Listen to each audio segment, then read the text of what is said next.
تاني ده تاني حكايه الورد دي كل يوم لازم اقولها. معلش يا ست هانم معلش. انا ما بحبش كلمه معلش دي، 100 مره قلت انا مش عايزه اسمعها في بيتي هنا. كلكم عارفين النظام بتاعي، لازم اصحى من النوم الاقي الورد محطوط في كل البازار، ورد فريش. ايه فيها حاجه ديت؟ لا ابدا، اهدي بس يا ست هانم، حضرتك صحيتي نص ساعه بدري. يا سلام، حاضر يا ستي، هفضل نايمه لغايه ما حضرتك تقولي لي اتفضلي اصحي وهاخد الاذن منك، وانا من ست البيت. لا العفو، حد يقدر يقول كده يا فندم؟ معقول برضه؟ خلاص بقى. طب معلش، في نظام يا مشاوي، لازم تاخدوا عليه وتعلميهم كلهم كده. حاضر، بس اهدي حضرتك اهدي. 100 شخص بيخدموا 2 بس، فيها حاجه دي؟ لا ابدا يا فندم، محدش قال حاجه، بس اهدي حضرتك. اهدى اوعي.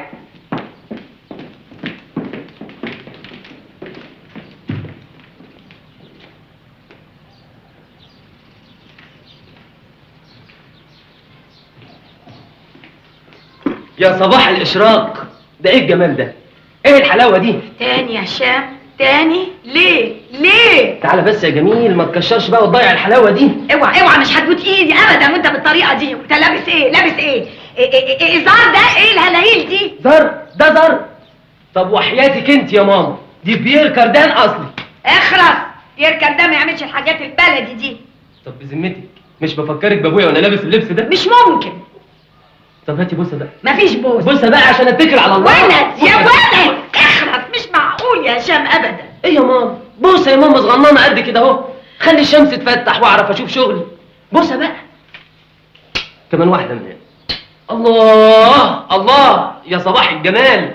مش معقول يا هشام، مش انت ابني ان انا ربيتك وصرفت عليك في احسن مدارس وسفرتك اوروبا كلها؟ ايه ده؟ معقوله؟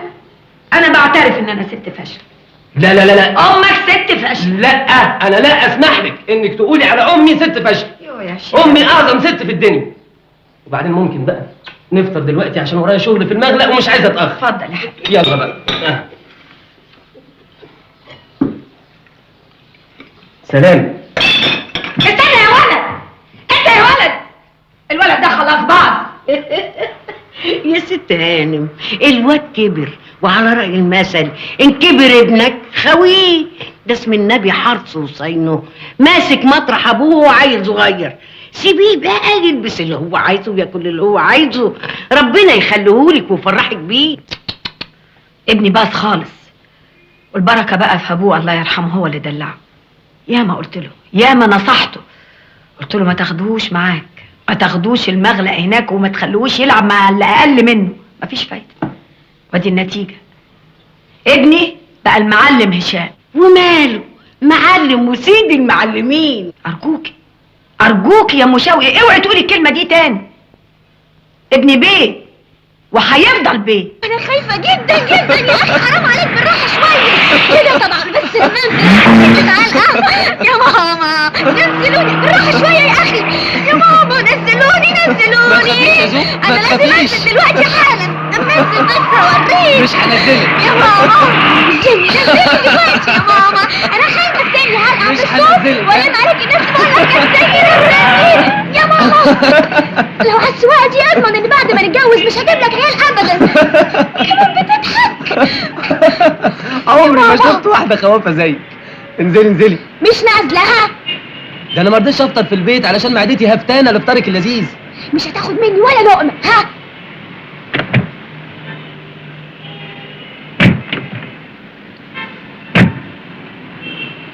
طب عشان خاطري جايبه لنا ايه بقى؟ طعميه بالبيض. عجه يعني؟ لا بس بيتي، صنع ايديا وحياة عينيا. سامعه يا زوبه؟ سامعه ايه؟ عصافير بطني بتصوصو. دوق بقى وقول لي ايه رايك. الله، لذيذ بشكل. اما انت عمرك عجيب بشكل. بقى تسيب المحمر والمشمر وتجري ورا الطعميه. ما اسمهاش طعميه، اسمها كباب شعبي. وبعدين باكلها من ايدين مين؟ حبيبه قلبي زوبه. انا خلاص معدتي اتعودت على اكل ايديكي، احلى ايدين في الدنيا. يا خساره، كان نفسي تاكل من ايديا واحنا في بيتنا. هانت يا حبيبتي، كلها شهر وترجع سناء من فرنسا، وساعتها هقول لامي ولخالتي مش هتجوز سناء، مش هتجوز غير زوبه وبس. زوبه اللي روحي فيها، زوبه اللي واخده عقلي، زوبه اللي فهماني وفاهمها. يوه، رجعنا لسيرة سناء بنت خالتك. اولا يا هشام دي مش مخطوبه لك رسمي، ثانيا المفروض تصالح والدتك بالحقيقه. امي عندها العصب، واي نرفزه بتخليها ترق. مش عايز ازعلها يا زوبه. خلاص بدل مش عاوز تزعلها اتجوز قريبتك.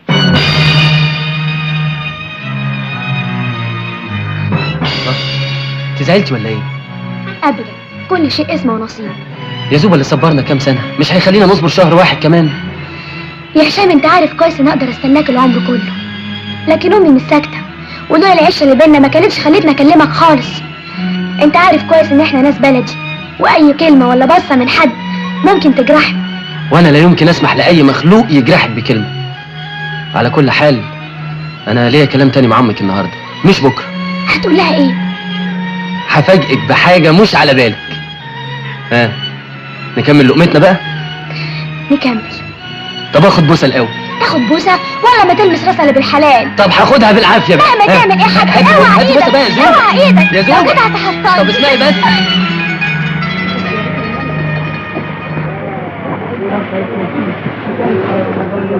يلا يا ابني شاهل انت وهو، شد حيلك يلا. الله، صباح الخير يا شباب. صباح الخير يا زين المعلمين. 5 دقايق وراجع يا شباب.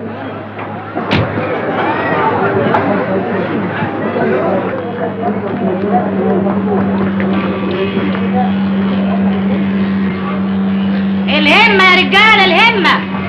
الله، احنا هنقضي المقطوعية في نهار بحال ولا ايه؟ يلا الهمة بقى يلا. صباح الخير يا ست المعلمين. صباح النور يا سي هشام. كنت عايزك في كلمتين كده.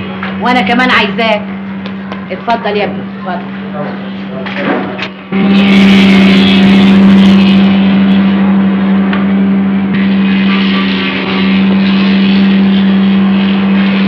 انا ما انكرش ان ابوك الله يرحمه كان بيساعدنا كتير، وكان خيره علينا، وكان حبيب ابو زوبة الروح بالروح، لكن ما يخلصكش اللي بيحصل ده.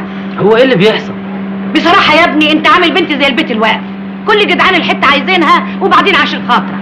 الله، اول مرة تكلميني باللهجة دي يا مزوب. اصل بصراحة يا ابني في جدع قريبنا كان مسافر ورجع الايام دي، رجع جاهز على سنجة 10 وعايز يخطب زوب. لكن بقى بصراحة انا عارفة ان زوبة متمسكة بيك قوي، وانا عايزة افرح ببنتي، وبصراحة اعمل معروف يا هشام يا ابني، ابعد عن سكة زوبة. ابعد؟ بعد 5 سنين حب بتقولي لي ابعد؟ ابعد ازاي؟ انا في حاجة تتعيب؟ هو انت يا ابني طلبتها وانا قلت لا؟ طب ايه رأيك بقى؟ انا بطلب منك ايد بنتك زوبة، قلتي ايه؟ قلت لا اله الا الله، بس انت واخد الدنيا قفش، مش في اصول برضو يا ابني. طلباتك انا موافق عليها ومن قبل ما اعرفها.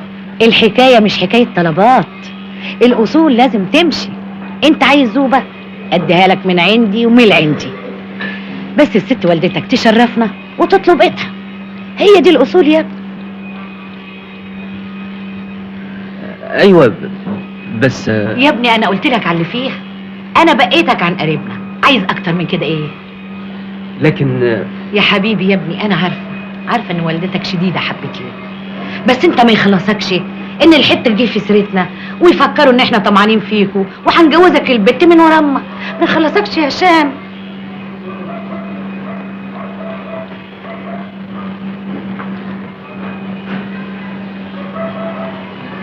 معاكي حق، عن اذنك.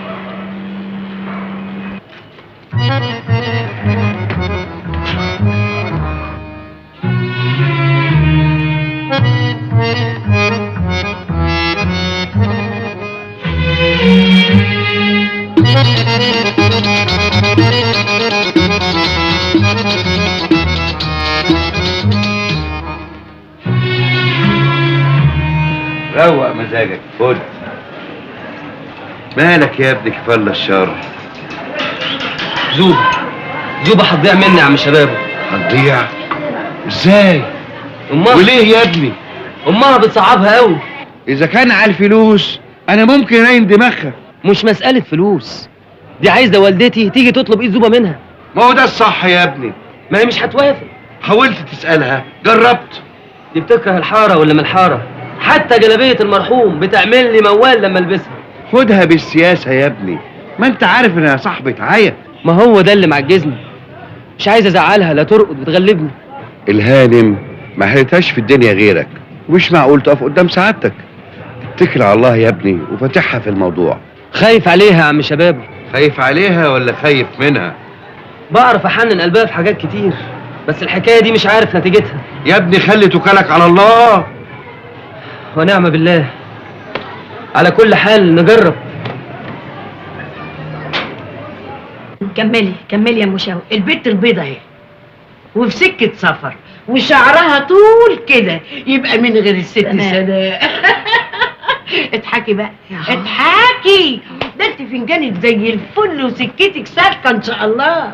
مساء الخير. يسعد مساك، اسم النبي يا ماما؟ حرصك وصينك يا ضنايا. قومي يا حبيبتي، خدي نعم. الحاجات ديت ودخليهم المطبخ واطلعي لي الاوضه وضبيها لي. حاضر من عينيا. ايه الخير دي يا ولد؟ في حاجه اسمها مساء الخير. بونسوار. بونسوار يا ماما. بونسوار. بونسوار. حلوه كده. اتفضل اطلع استحمى وغير الزفت اللي انت لابسه ده، يلا. حاضر حاضر يا ماما. انا قلت تقوم تستحمى وتغير الزفت اللي انت لابسه ده.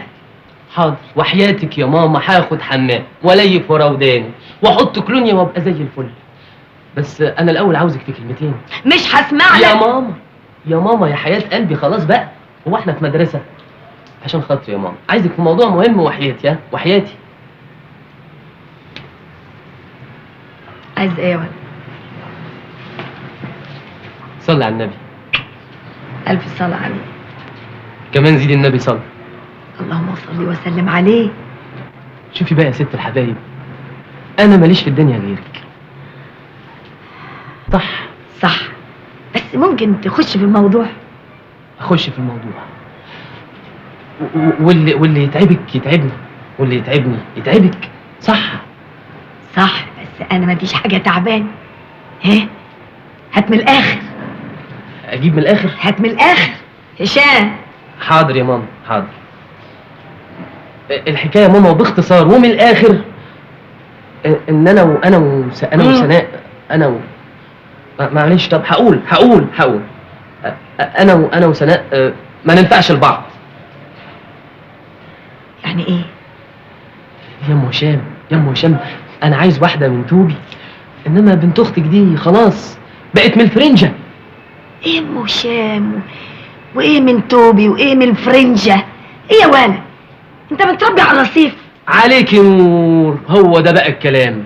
وانا يا ماما ابن سوق، وحكايه العروسه اللي بقى لها 5 سنين في فرنسا دي يعني مش راكبه معايا. مش راكبه معاك؟ ايوه. ده كقوى لما يقويك، ده انا موت نفسي. بعد الشر عليك يا ام هشام، احنا عايزين نتكلم برواقه كده ومن غير عصبيه. بلا ام هشام بلا زفت، عصبيه وزفت. ده انا مستنيه سناء علشان تيجي تغيرك وتغير مخك اللي زي الزفت ده، تقوم تقول لي الفرنجه والحواري والحاجات ديت. الله، انت ناسي يا ولد اللي احنا مكلمينهم من 5 سنين على انكم تتجوزوا بعض؟ 5 سنين يا ماما، 5 سنين كان الحال غير الحال والعقل غير العقل. انا النهارده كبرت، تفكيري ومشاعري كبروا نضجوا، وسناء برضه هتفضل زي اختي. هشام، عايز تقول ايه تاني؟ انا بصراحه يا ماما بحب واحده تانية ملهاش بقى في حكايه فرنسا وامريكا والدكتوراه والحاجات دي. واحده علامها متوسط وجمالها فوق المتوسط وادبها فوق الوصف. وليه؟ ليه تاخد واحده علامه متوسط وانت معاك بكالوريوس تجاره؟ ليه؟ يا ماما انا راجل بتعب وبشقى طول النهار، بحتاج لما ارجع بيتي زي ابويا الاقي واحده زي القمر مستنياني. وبعدين سناء لما ترجع اكيد هتشتغل. خلاص نستنى سناء لما ترجع ونسالها ونشوف رايها. ايوه بس اللي بحبها مش هتستنى لما سناء ترجع. هي مين دي اللي كلت مخك وخسرت بيتنا كله؟ مين دي؟ دي بنت ناس على قد حالهم مستورين يعني. وبعدين ما ابويا كان صاحب ابوها الروح بالروح. ابوك وابوها؟ ايوه. دي مصيبه تانية، مصيبه تانية. طيب يا ماما بس اقعدي اقعدي. ماله يا ماما، ماله ابويا؟ مش كنتي بتحبيه وبتقعدي تحت رجليه؟ ابوك ده ليه وضع تاني. ابوك ده كان راجل عظيم. ابوك لما حب يتجوز صحيح اختار واحده من عيله عشان تشرفه بين الناس. وزوبه برضه تشرف يا ماما. هي اسمها زوبه كمان؟ يا دي المصيبه. خلاص يا ماما. زيزي كويسه زيزي؟ انت بتضحك يا ولد؟ انت بتضحك على امك يا ولد؟ اسمها زيزي كمان؟ عايز تجيب واحده هنا اسمها زوبه؟ عرفتها منين دي؟ دي بنت ام زوبه صاحبه ورشه المنشار اللي قدام المغلق. عايز تجيب المعلمين هنا ببيتي؟ عايز تجيبهم هنا يعيشوا ببيتي في السرايا دي؟ اطلع بره، انت لا ابني ولا اعرفك، انت تربيه الصفه، اطلع بره، اطلع بره بره. مش كده بقى يا ماما، مش كده. ما انا طول عمري بعمل كل حاجه ترضيك حتى لو على حساب نفسي. اعملي انت المره دي حاجه واحده عشاني. اخلص. اعمل حاجه واحده عشانك؟ ده انا ضيعت عمري كله علشانك، ولما كبرت وبقيت حاجه تطلع عن ضوعي. ده انا عملت كل حاجه عشانك يا سافل، يا سافل. اطلع بره البيت، بره. روح لزوبه ام زوبه خليهم يعيشوها عندكم يا مجرم، يا تربيه الشوارع، يا مجرم، يا خرتي، يا خرتي، يا خرتي. ست هانم يا اخواتي المصيبه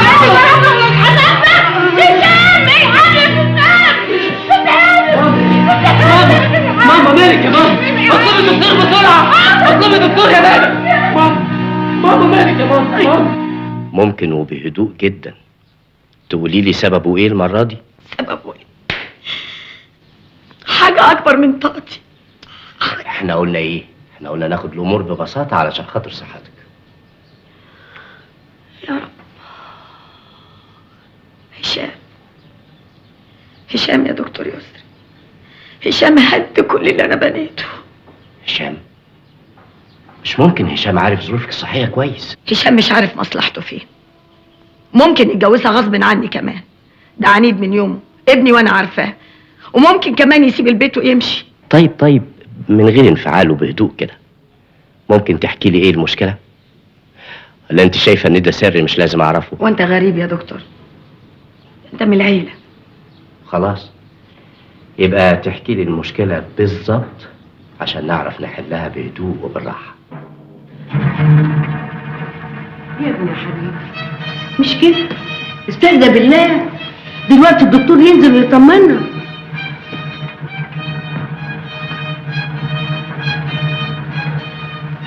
اقول لك ايه، خش انت نام يا ضنايا عشان تعرف تروح شغلك الصبح. انام ايه بس يا دادا؟ هو انا هيجيلي نوم؟ ما هو انا مش هيهنا لي بال الا لما الاقي حل، ولازم الاقي الحل ده، لازم. والله المشكله المره دي عويصه فعلا. ازاي؟ بس انا خايف لو فضلت عصبيه كده ممكن تقابلك مضاعفات صحيه خطيره، مش هتبقى مجرد ازمه وتعدي. يعني ايه؟ انت فهماني كويس يا عايده، ما ترجعناش للي حصل زمان. زمان هشام كان طفل والمرحوم كان لسه عايش وقدر يرعاكي، لكن دلوقتي يعني ايه؟ ممكن ترجع لي حالة الجنان دي تاني؟ لا لا لا لا لا لا، ما تسميهاش كده. احنا نقدر نقول انها كانت حالة جديدة شوية ولحقناها بسرعة وربنا ستر، لكن المرة دي انا ما اضمنش. مش ممكن اسيبه يتجوز البنت اللي اسمها زوبة دي. انت عارف حماته هتبقى مين؟ المعلمة ام زوبة. والله انا اللي يهمني صحتك، ارجوك يا عايدة. وعشان صحتي اسيب ابني بين ايدين ناس زي دولت؟ دول طمعانين في فلوسه في ماله. طب ما تسألي عن الناس دي. عارفاهم من زمان، دول اهل الحاره اللي فيها المغلق بتاعنا، ناس مش من وسطنا، مش من مستوانا. بلدي يعني؟ يا ستي اغلب الناس البلدي دول بيبقوا ناس طيبين وعلى نياتهم ومخلصين. ماليش دعوه انا بالكلام ده، ابني مش هيتجوز البنت دي. عايدة، لو فضلتي على عنادك ده هتخسري حاجتين، ابنك وصحتك.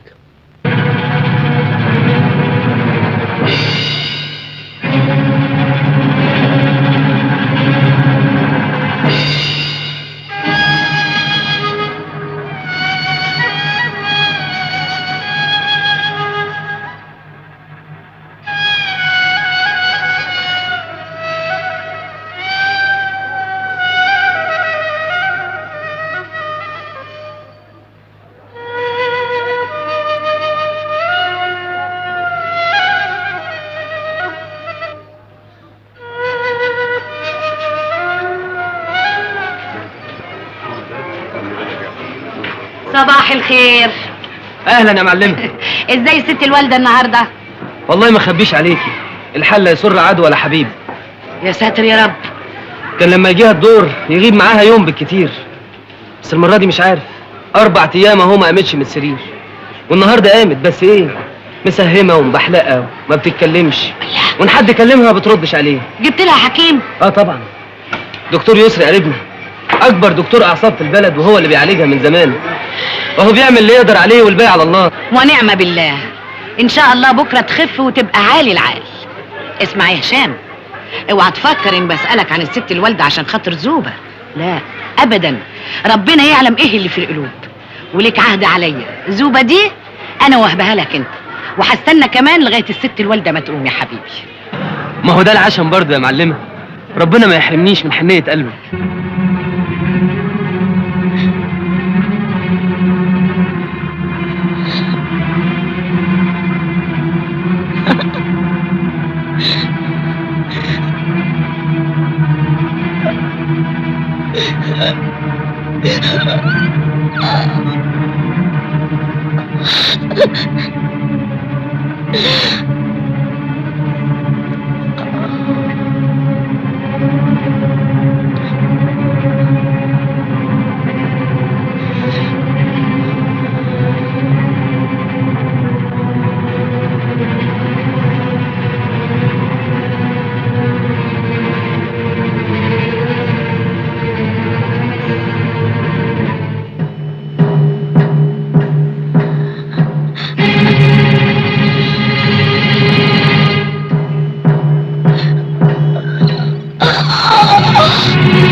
مين؟ أنا الزربون الأكبر، ولما تزربن كل الزرابين الصغيرة تخش في جحورها. انا هشام يا ماما. اخرس، مش عايزة أسمع منك ولا كلمة. طب بس اهدي بس وهنتفاهم. مش هنتفاهم بعد اللي شفته بعينيا وسمعته بره، مش هنتفاهم. أنت بتاع الفنجان. فنجان ايه؟ طلعت من الفنجان وراكب حصان، وخدت جوزي المسكين وديته في شوال وحطيته ولفيته ورميته في البحور عند عروسة البحور. يا ماما انا ابنك. ابني مات وانت عايز تموت ابني كمان وتاخده في شوال وتحطه عند عروسة البحار عشان تلهفه. يا ماما انا هشام، يا ماما هشام. اخرس.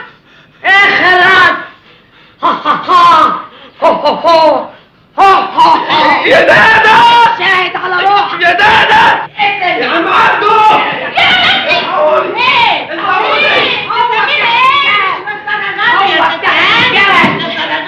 هو بتاع الرجال اللي قتل الكل، مش خدوا هناك على البحر ودفنوا. هو بتاع الفنجان. ده اللي انا كنت عامل حسابه، وياما حذرتها يا هشام. بس المرة دي يا دكتور غير كل مرة. اكيد وصفك للحالة بيؤكد ان الازمة المرة دي خطيرة. طب والعمل يا دكتور؟ ربنا يستر. طب حضرتك ادخلها لوحدك، انا مش هقدر ابص لها وهي في الحالة دي. احسن برضه يا دكتور، بلاش هشام، اتفضل حضرتك. خلاص خليك يا هشام.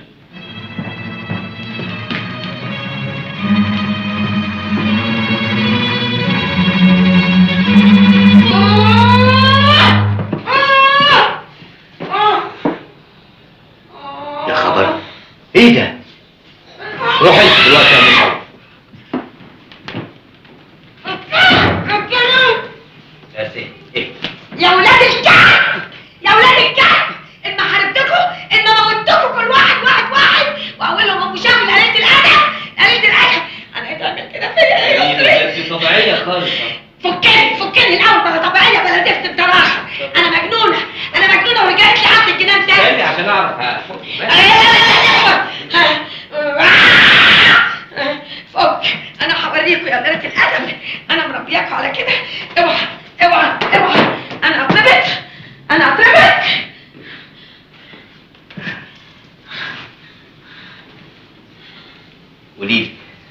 ايه اللي خلاكي تعملي كده؟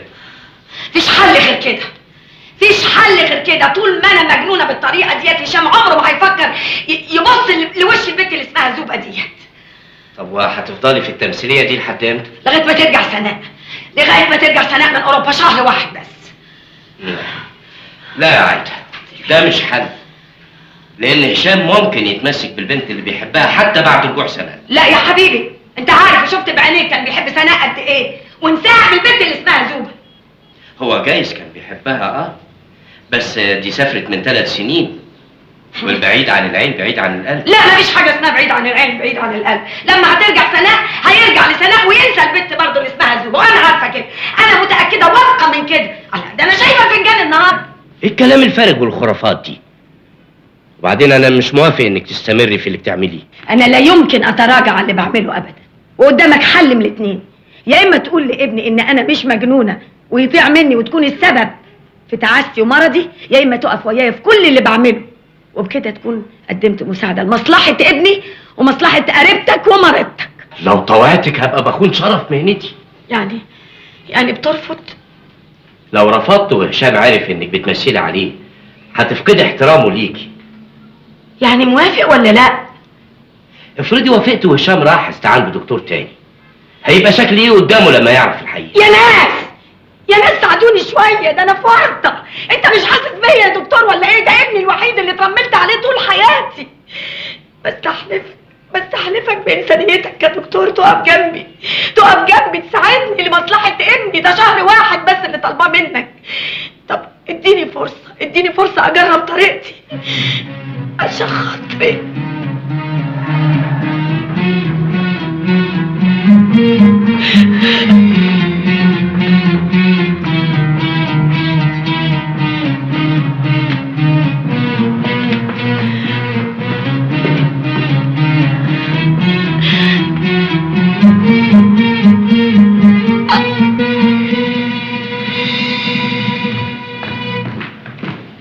خير يا دكتور؟ والله يا هشام انا مش عارف اقول لك ايه. صارحني بالحقيقه. يا ريت اقدر. وايه المانع؟ اصل عايز اقول يعني اصلها مصطلحات علميه مش هتقدر تفهمها.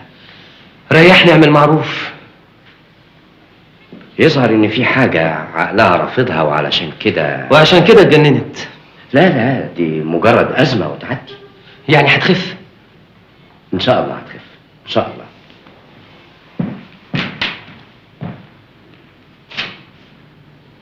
بقول لك ايه يا هشام، ما ننقلها المستشفى عندي احسن. مستشفى؟ لا يا دكتور مش ممكن. انا هراعيها، هشيلها في عناية من جوه، هبقى خدام تحت رجليها، وانا عندي اغلى منها. انت شايف كده؟ ربنا يستر ويعديها على خير.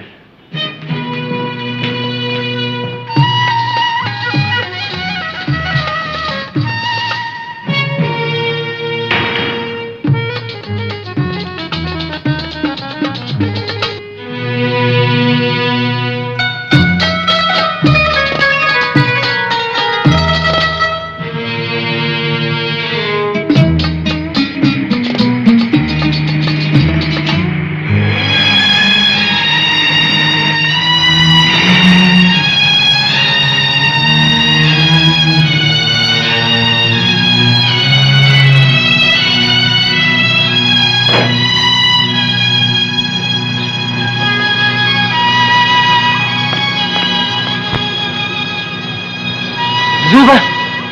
خالتي ام زوبة؟ خير؟ ايه يا ابني المقابلة الفظيعة دي؟ ده بدل ما تقول اهلا ولا سهلا. ايه يا هشام، احنا جايين نزور والدتك، واجب علينا. وادي الواجب معانا اهو، فاكهة من كل صنف، ولا نرجع بيها؟ لا ابدا، مجيتكم عزيزة، طول عمركم الواجب. اهلا وسهلا، اتفضلوا. اهلا وسهلا، اتفضلي يا زوبة. دكتور، اهلا وسهلا. الرحمن الرحيم. مين؟ انا جت في ودني كلمة زوبة. لا دي بجحة قوي قالت الادب انها تيجي لغاية هنا. وهتعملي ايه؟ لما تمشي من هنا ليا كلام تاني مع هشام. تتكلمي معاه عشان تقولي له ايه؟ انت ناسيه انك صحيح. طب والعمل ايه دلوقتي يا مشاوي؟ هعمل ايه؟ ولا حاجه، انزل اتصنت عليهم واسمعهم بيقولوا ايه واجيلك بالاخبار. مين؟ انا هشام، في ضيوف جايين يزوروا الولد. لازم افتح الستان. ايش؟ طب استني بس وانت اعمل ايه؟ اعمل ايه؟ اعملي اي حاجه، اعملي اي حاجه، اي حاجه، اي حاجه. ها افتح افتحي ده تكسبتي النيله.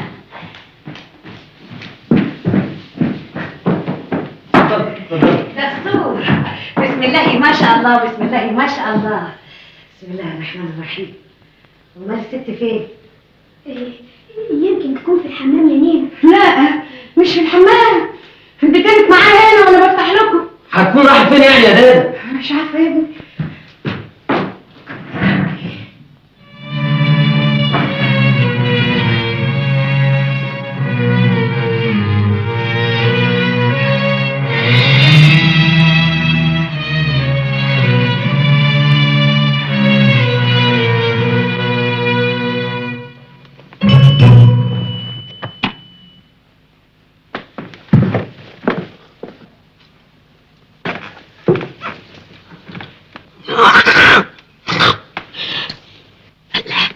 بدل ما تبحلقوا كده يا بهايم دوروا معايا. في حاجة ضايعة من حضرتك؟ الكتكوت ابو رجل وصباعين، دوروا. حرام، دي تعبانة قوي. لا حول ولا قوة الا بالله العلي العظيم. انتوا لسه واقفين؟ ما مشيتوش ليه؟ ارفعوا ايديكم. يا امي مش كده. اخرس ارفعوا ايديكم. حطوها يا جماعة ارفعوا ايديكم. بعدين وبعدين. ولا قبلين. انا هفتشكم كلكم. انت مين؟ أنا زوبة. امك. أم زوبة.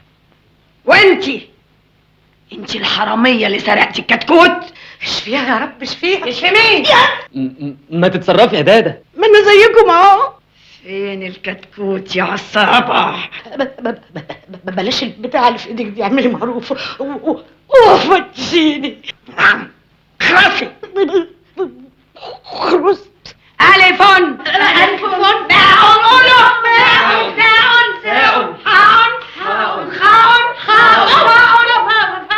ده انا هعمل فيكي عمايل. طب أنا ذنبي إيه؟ الحقني يا شمال. يا رب مين اللي يلحقك؟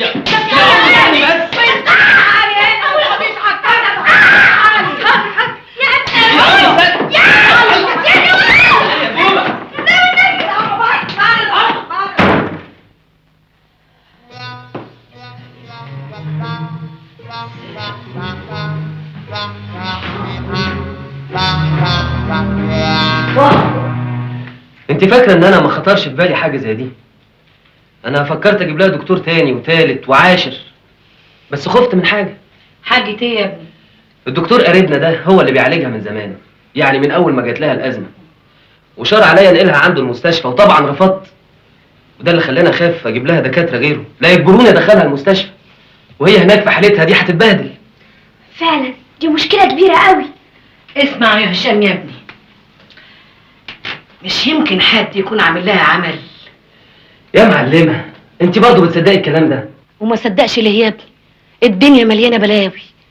اسمع، احنا نفتح المندل، والمندل هيقول لنا العمل مدفون فين، ونجيب واحده مبروكه زي الست فرحانه تطلع العمل ده وتفسده، وتقوم والدتك بألف سلام. دي الست المبروكه دي تخلي المكسح يجري والعمى يفتح. معقولة ياما النهاردة وفي الزمن ده يبقى لسه في كلام من ده؟ طب بذمتك يا زوبة، لو انا اللي في الحالة دي، اسم الله عليا الشر بره وبعيد، الشر بره وبعيد، لو انا اللي في الحالة دي مش كنتي عملتي المستحيل وجبتي لي ام الحنة عشان تخففيني؟ طبعا يا أمي، هو في الدنيا أغلى من الأم، وخصوصا أمي أنا.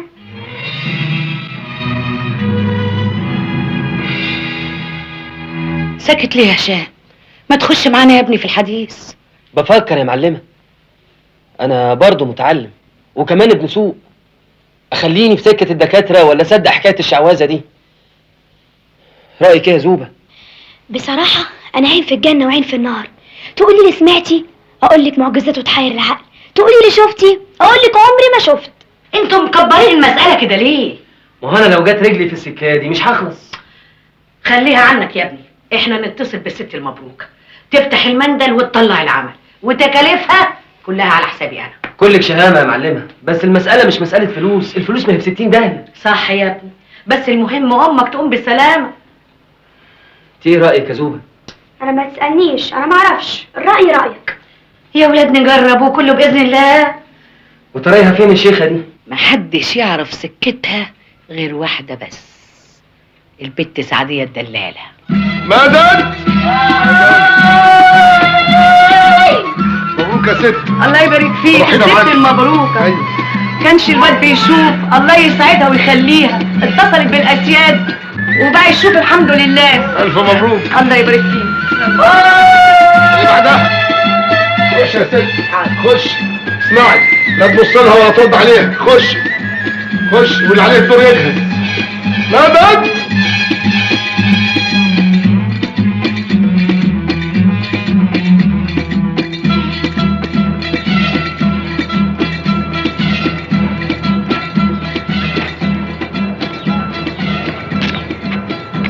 متشكرين قوي. تشكر يا امير. يومين ثلاثة وما تغطسيش. عينيا. مع السلامة. يا حنجي انت يا حنجي. سعدية الدلالة. رجليا نارت، الله يخرب بيوتكم. اهلا بوش الساعة. اهلا بيك. يعني جاية بايدك فاضية. فاضيه؟ مش استنى شويه لما اخد نفسي، انا اعرف اللي خلاكم بعدتوا كده. لقمة العيش بقت صعبة، المباحث مش سايبانة، بقينا ننط من هنا لهنا. ها اخبارك ايه؟ عسل وحياتك او دي القطفه. عملية كبيرة قوي. ناس غناي ومش غناي بعقل. دول غني بجنان. اسم الله عليك جنان، دي هبره تستاهل. انا مش هخش الفرحانه دي ست مش كويسه وبخيله. انا هخلي الاتفاقيه معاك انت. عندك حق، فرحانة دي وقتها خلص، لازم تسلم النمر. مفيش وقت عشان تعمل فرحانه جديده. ما هي جاهزة بشرفك. وهتتجوزها برضو؟ طبعا. امال هتبقى فرحانة ازاي؟ والفرحانه الجديده دول يبقوا بكام؟ 7، يعني لسه بقية البريزة. الله يخرب عقلك راجل، المهم حقي. الربع كويس؟ لا طبعا. خلاص نخليهم على 3، انا وانت وبسيمة. بسيمه مين؟ دي فرحانة الجديدة. وفرحانه اللي هنا؟ بومبا زي اللي قبلها. يلا بقى لايمين على العنوان عشان انا الحق اروح للزبون والحق اروح لبسيمة. قصدك على فرحانه الجديده؟ عليك نور.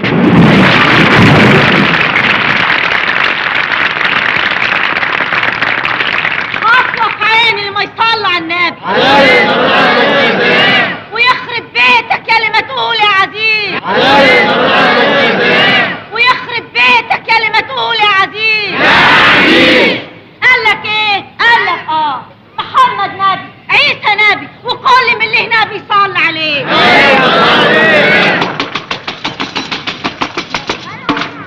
كل واحد فيكم بقى يحط ايده على دماغه، وبعدين يحط ايده على صدره، وبعدين بقى يحط ايده في جيبه ويطلع الجوده، ان شاء الله حتى قرش تاخ. احسن يا جدعان من السرقه والمشي البطال. قالك ايه؟ قالك يلا الصلاه على النبي، صلاه على النبي. يا ستي. حط. يا سلام، ايوه كده الصلاه على النبي. حط. مرحبا بوزبس. ده ايه الحلاوه دي؟ قالك ايه؟ قالك شجعوني امال يا جماعه، تكييفه حلوه. قولوا استنى، محدش فيكم يمشي، حتى المفلس يستنى.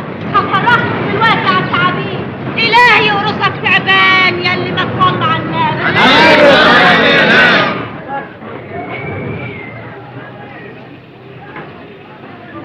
تكييفه للتعبان.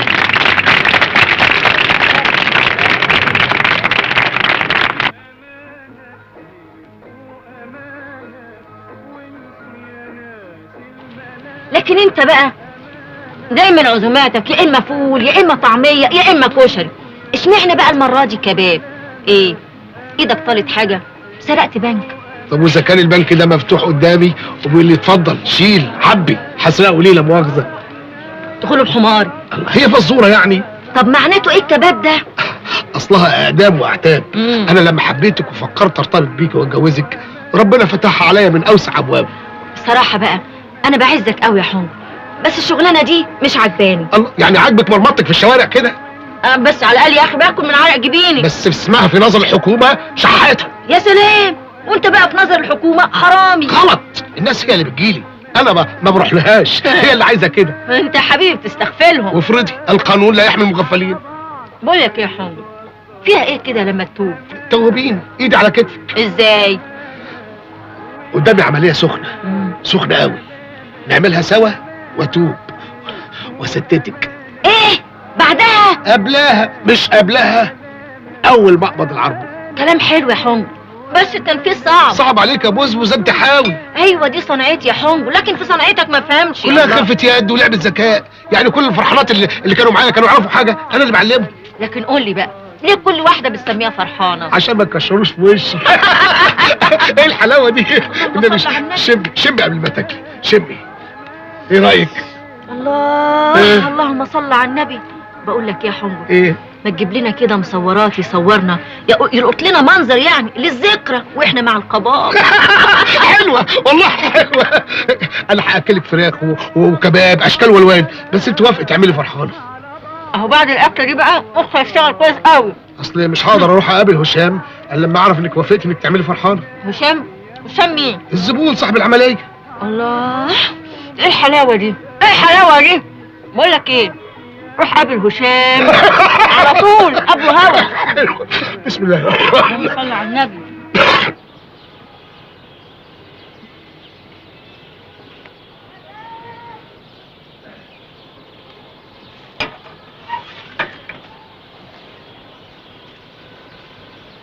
صباح الورد يا ورد. قبل ما اروح المغلق قلت اجي اصبح عليكي.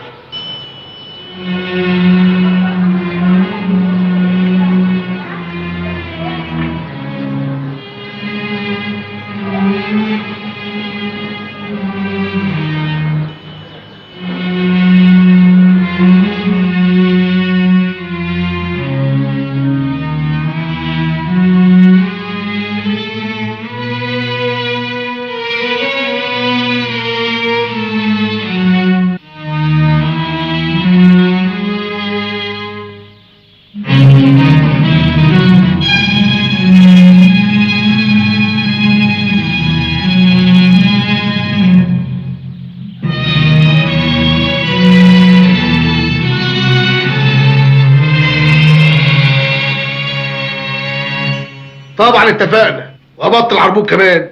اتفضلي، حقك اهو. ما تعديش يا سعدية. ام زوبة قالت لي ان وصلك 1000. وده التلت زي ما اتفقنا، واللي هيطلع من العملية في الاخر ليك فيه التلت برضه. ايه اللي حصل؟ عمرك ما كنت حقاني بالشكل ده. ما هي دي اخر عملية، هتوب بسيبة دي كلها بركة. امال هتتجوزوا امتى؟ ده احنا لسه راجعين من عند المأذون. يا اختي الف مبروك. طب ما تسقينا الشربات. من عينيا.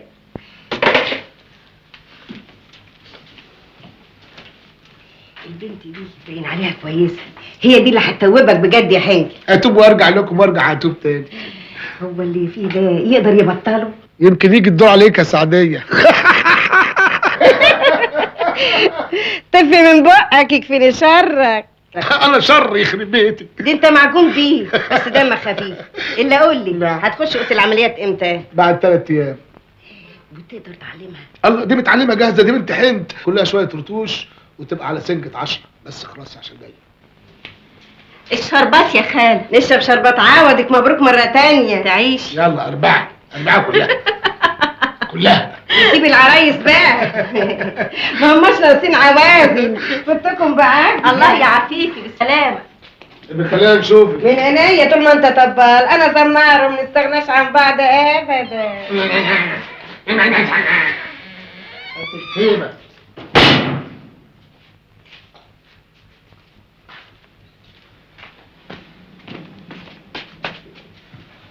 مالك يا حبيبتي؟ حزنت ليه؟ بصراحة بقى أنا خايفة. من ايه؟ الشغلانة الجديدة دي مش لعبتي يا حنجل. ما انا هعلمها لك. أيوة بس خفة اليد حاجة، وشغل الأونطجية والدجل ده حاجة تانية، ده غش يا حنجل. صحيح شغلتنا فيها دجل وأونطة، بس اغلب الناس فاهمة كده، واللي فاهمين بالذات هم اللي بيجولنا. في حاجة اسمها امل، والامل يعني الحلم، واحنا الحلم يا بسيمه. ها، هنكمل البروفا ولا نعمل الفرح؟ يا خراب يا جدعان، هنعمل الفرح. اخبارنا ايه؟ كله تمام الحمد لله. وناويه تستمري برضو؟ للاخر. مش كنت سبتيه يتجوز البنت اللي بيحبها وارتحتي وريحتيني من القلق ده؟ اسكت، مش جات لي هي وامها؟ هي مين؟ زوبه وام زوبه. ليه؟ عشان يزوروني وانا مريضه. والله فيهم الخير، ناس طيبين برضو زي ما قلت لك. لا يا حبيبي، دول جايين عشان يتقربوا ليا طبعا. دول ناس نصابين اونطجيه. ايوه اونطجيه، اونطجيه و60 اونطجيه وكشاشين وحراميه كمان. ها وانا اقول لك سر المهنه واعلمك السين بتاعنا تقومي تهنيني بالشكل ده؟ بصراحه بقى انا لو كنت اعرف كده من الاول ما كنتش قبلت. ما عادش فيها رجوع يا بسيمه. احنا خدنا فلوس من الناس واتصرفنا فيها ولازم ننفذ. ثم انا اديت كمان كلمه شرف. كلمه شرف ايه؟ اللي علمتولي ده كله ما فيهوش ريحه الشرف يا راجل، ده كله نصب واحتيال. بقول بالله عليك هنتوب بعد العمليه المهببه دي. بصراحه بقى انا خايفه. لا مش خايفه، ده انا مرعوبه. خايفه من ايه بس؟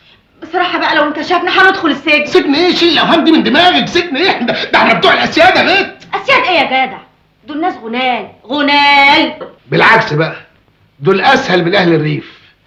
المتعلمين بيخافوا من اي حاجه تبين جهلهم، لكن اهل الريف مكارين واللي في قلبهم على لسانهم.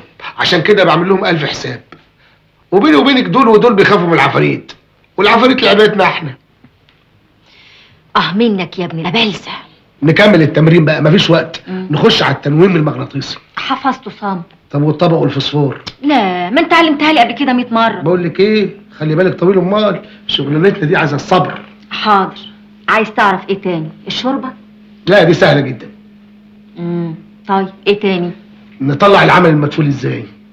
دي ما اتعلمتهاش. اطلع العمل ازاي؟ نختار مكان ونقول افحته هنا، وبعدها تمد ايدك في الحفره وتقولي طلعوا العمل. لا دي بقى ما تقوليش عليها، دي سهله قوي. طب هتطلعي العمل ازاي؟ الله، مش احنا هنبقى دافنينه قبل كده؟ لا يا شاطره، ده هيكون جوه كمك. فهمت.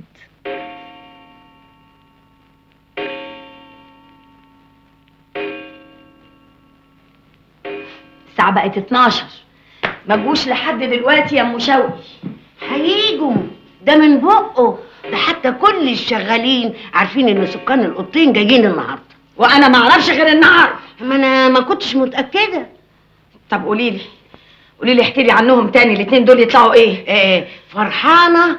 دي فرحانه ليه؟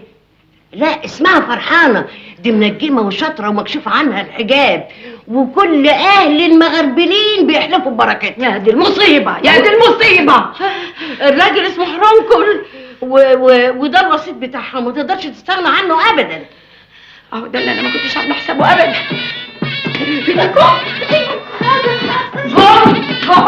جم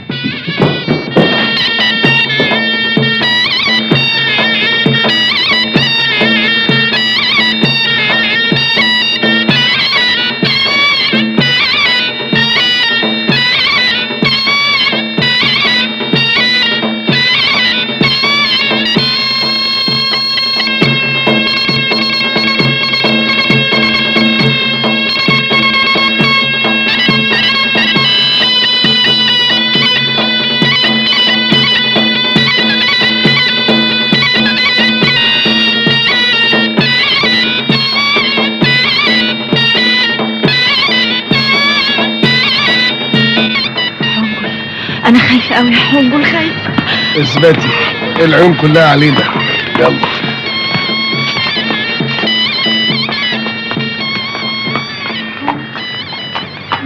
يلا يلا، ما تودناش في داهيه.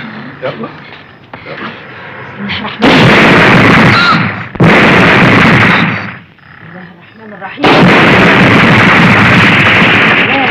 بسم الله الرحمن الرحيم. بسم الله الرحمن الرحيم. صلوا على رسول الله. بسم الله الرحمن الرحيم. الرحمن الرحيم.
وكلام فارغ ايه؟ ده دجل وشعوذه صدقيني. يا عايده انا باكد لك ان دول ناس اونطجيه. خليني مع الكذاب للاخر. الكذب ملوش رجلين يا عايده. انا بستغرب ازاي واحد زي هشام متعلم ومثقف يامن بحاجه زي دي. نعم؟ لا طبعا. انا لو هشام ابني وعمل عمله زي دي كنت عرفت ازاي اعاقبه.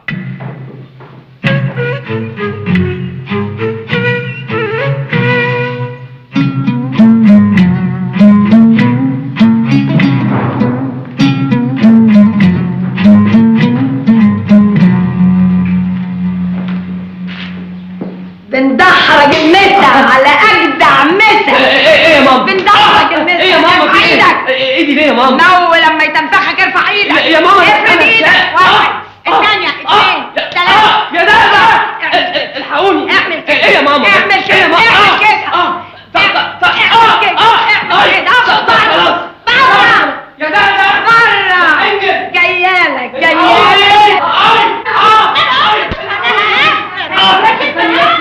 استنى بس.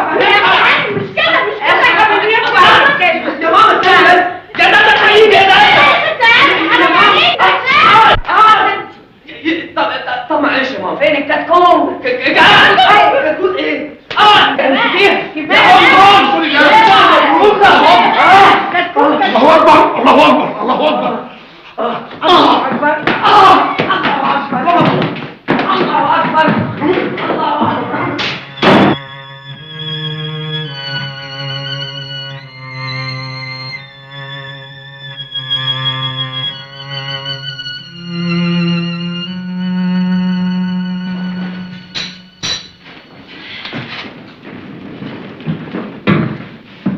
عرفت اللي هتعملي في الجلسه؟ ربنا يستر. لا لا لا ما تخافيش، انا وراكي خطوه بخطوه. ما تخافش ازاي؟ ده انا بحر، وكمان الناس دول نازلين رائع في بعض بره. دي ست الهانم دي مجنونه رسمي يا جدع. طبعا مجنونه، امال جايبيننا ليه؟ يلا بقى مفيش وقت، حضرت البخور والقلم الاحمر والقرايات. ازازه الفوسفور اهي. طب وريني بقى هتعملي ايه؟ اعملي زي ما علمتك بالظبط. ساعه ما وشوش المنديل احطها تحت لساني، وبعدين اطلعها، وبعدين احطها في المنديل تاني، صح؟ دي اهم حاجه، الباقي سهل. ولا تحبي نعمل بروفه؟ لسه هنولع ونص تاني، ما خلاص اتحفظت. خلاص شد حيلك.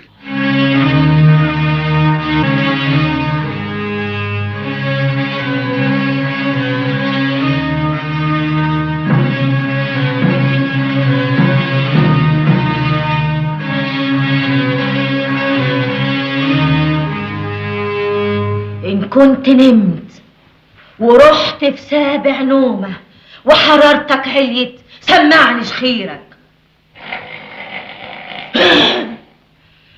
انت في الدرجة الكام دلوقتي؟ في الثانيه. دور على عايدة بنت حسنية، وأول ما تلاقيها اديني خبر. مش لاقيها. انزل وافضل انزل، انزل كمان، واول ما تلاقيها بطل نزول. حاجه بنت حسنيه قدامي. ايه؟ لقيتها. ايه بتعمل ايه؟ قول بسرعه. هي ساكته، لكن حتوس هو اللي بيعمل، متابت فيها مش عايز يسيبها. يا ساتر يا ستار، يا ساتر يا ستار، احموها من جن النار، احموها، هاتوها قدام الوسيط، هاتوها. تعال تعال تعالي هنا. لا، قعدوها هناك، قعدوها هناك، هاتوها هاتوها. هتعملي ايه يا مبروكه؟ عايز اعرف اللي عليها حنتوسه ولا عفريت من الكبار.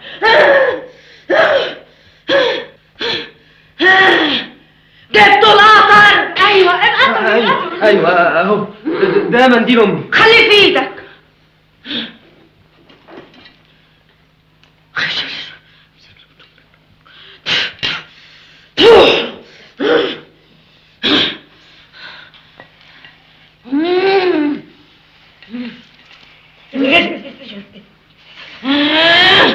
حشفوش ما اشربوش ما اعرفوش.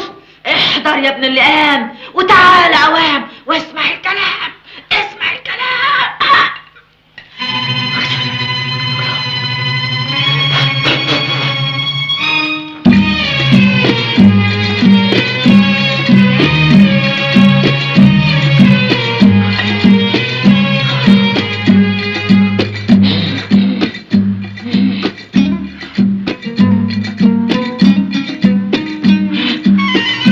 اطفي الانوار يا ابن عايده، اطفي الانوار، اطفي الانوار. انت مين؟ انت مين؟ انا حنتوسو. حنتوسو؟ وعاوز ايه من عايده بنت حسنيه يا حنتوسو؟ عجباني، بحبها. لا اطلع من جسمها. مش طالع. ولد مش طالع. اسمع الكلام بقولك، اطلع من جسمها. مش طالع. وبعدين معاك يا ولد؟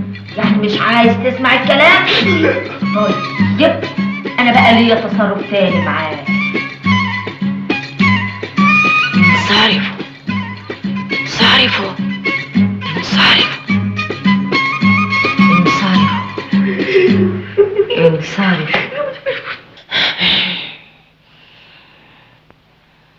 اديك شفت يا هشام يا ابني، شفت بنفسك امك ملبوسه بحنتوسه.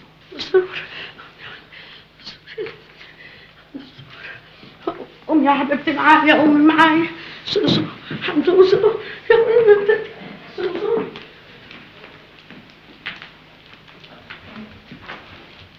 حنجل حنجل حنجل. يا سيدي ايه اللي جرالنا؟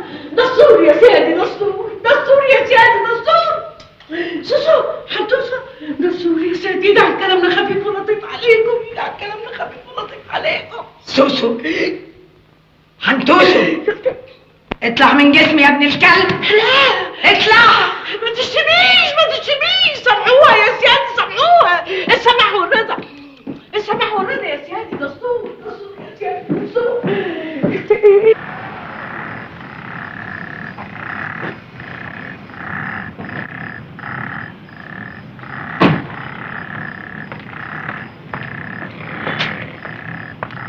حنجل، ايه اللي مسهرك لغايه دلوقتي؟ جايب لك كشف بالحاجات المطلوبه. حاجات ايه؟ حاجات كاتباها الستين المبروكه بايديها. الحاجات دي لازم تتجاب عشان العمل يتفك. ديك بلدي بعرف احمر ما يكونش فيه ولا ريشه بيضه. صعبه. مش دي برضو عند الفرارجي؟ ممكن. عصفوره عمرها لا يزيد عن 40 يوم. صعبه. بس بتاع العصافير ممكن يعرفها. ممكن. جدي ذكر يتيم الاب والام. صعبه. انا عندي اقتراح. ايه رايك اديلك ثمن الحاجات دي وانت تشتريها؟ يا ريت، بس ده مش ممكن. ليه؟ لان حضرتك تبقى ابن المريضه، ودي مساله تتعلق بصله الدم. انا غريب. والحاجات دي مطلوبه امتى؟ بكره قبل المغرب. لا يا هشام، حالك كده مش عاجبني خالص. محتار. كل ما حالة امي بتتصعب يوم بعد يوم بحس ان انت كمان بتبعدي عني اكتر واكتر. ما تقولش كده، انا كنت الاول بس بستعجلك لاني ما كنتش لاقيه سبب لركنتك ليا، لكن دلوقتي كل حاجه بقت واضحه زي الشمس، ولو انا ما قدرت ظروفك ابقى ما استهلكش. عقلك اكبر من سنك، وده اللي بيخليني كل مدى احبك اكتر، ومش ممكن اتخلى عنك لو الدنيا كلها وقفت ضدي. بكره ان شاء الله الست الوالده تخف وتبقى فل الفل. احنا لبعض يا هشام باذن الله. بالحق، اخبار الست المبروكه ايه؟ لسه لحد دلوقتي ما بانتش بركتها؟ انا عارف من الاول ان السكه دي حبالها طويله. تصوري بيقولوا ملبوسه. ممكن يكون ده حقيقي يا زوبه؟ والله ما اعرفش، انت شايف اكتر مني. ايه رايك؟ عينيا مصدقه، لكن لغايه دلوقتي عقلي محتار يصدق ولا يكذب.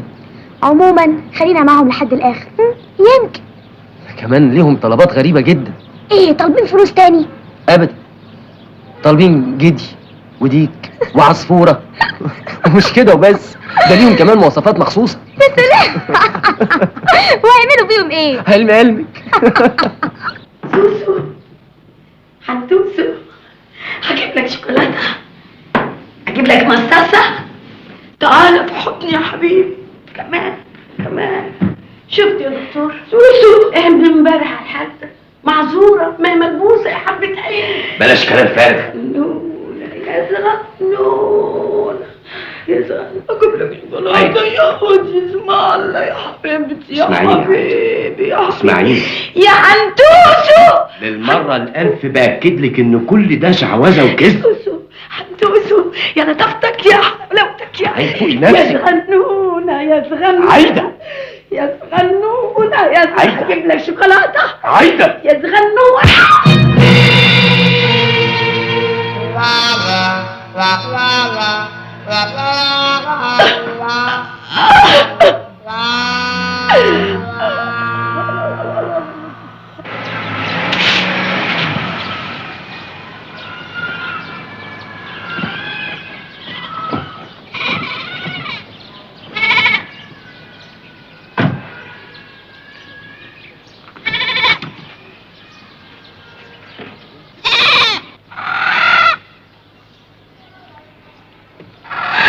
اتأخرت كده ليه؟ ده انا طلعت عينيا على بال ما عرفت اجيب البلاوي دي. ما هو اسمع ما اقول لك، اذا كنت عايز المسائل تمشي تمام بلاش لخبطه. ليه حصل حاجة؟ ما هو احنا دكاتره. مش فاهم.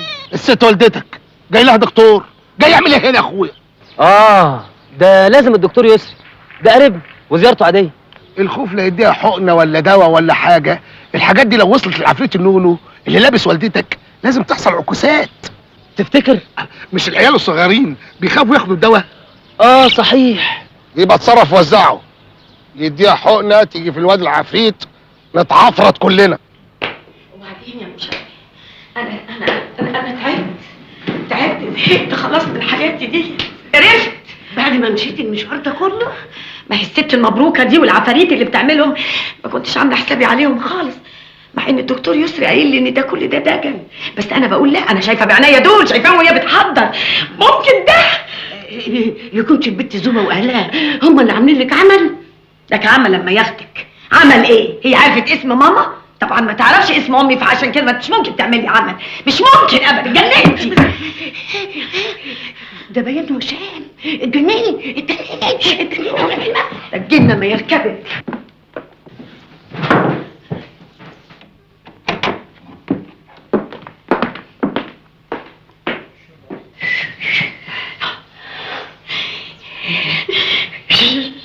الشوربه وصلت. شوربة ايه؟ ومين؟ للعصفوره، ما هي لازم العصفوره تشرب الشوربه ارضاء اللي هتسيتها. انزلي. ما هو يا هتنزلي اطلع لك انا. هتشربيها يعني هتشربيها. هتشربيها يعني هتشربيها. هتشربيها يعني هتشربيها. استنى عندك، استنى، ما تخليهاش تشرب الشوربه. تعالالي هنا، كان لازم اكشف على الشوربه قبل ما تشربها. ده انا اللي عاملها بايديا يا ستنا المبروك. وتعرف منين ان حنتوس وما حطش ايده في الشوربه؟ غلطه. سماح، السماح يا مبروكه. خلاص، خلي السلطانيه في ايدك. بالطول، بالعرض، احضر من تحت الارض، احضر وتعالى نفذ اوامري بسرعه. هشربوش، ما اشربوش، ما عرفوش، ما شفتوش. مبروكه يا اخواتي، مبروكه. بالطول بالعرض، اخرج من بره الارض. بالطول بالعرض، اخرج من بطن الارض. مبروكه. شوف حي. لا اله الا الله، لا اله الا الله، لا اله الا الله.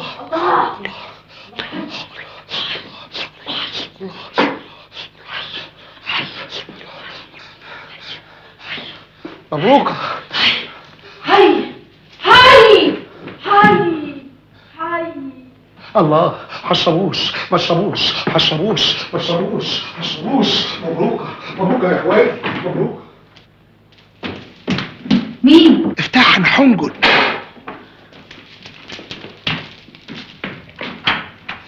ايه الحلاوه دي؟ ايه الخفه دي كلها؟ حاوي بنت حاوي صحيح. والنبي يعني عدت عليهم. شربوها تمام. وايه الفايده بس بعد كل اللي عملناه والست مجنونه زي ما هي؟ قلت لك شغلانتنا دي عايزه صبر، والولايه دي لو كانت عاقله كانت اتجننت، وعشان مجنونه يبقى لازم تخف. لازم تخف من الرعب اللي لسه هتشوفه. لازم تخف يا بصبص. بالعشر بواكي يا حبيبتي. طب وهنعمل ايه بعد كده؟ هبلغهم انك مشغوله في جلسه مع الاسياد، وبعدين هنقول لهم ان حنتوس عامل لها عمل، والعمل مدفون في الجنينه، وبالليل نطلع العمل. حضري لي تعبان. وبعدين يا عايده مش كده؟ امال ده مش كويس علشان صحتك. نعم. عمل مدفون في الجنينه. طيب انا هاجيلكوا بالليل علشان احضر معاكم تطليع العمل ده. دي لعبه وانا عارف بتتلعب ازاي. طيب هكون معاكم بالليل علشان اكشف لك انت وهشام ان الناس دول محتالين.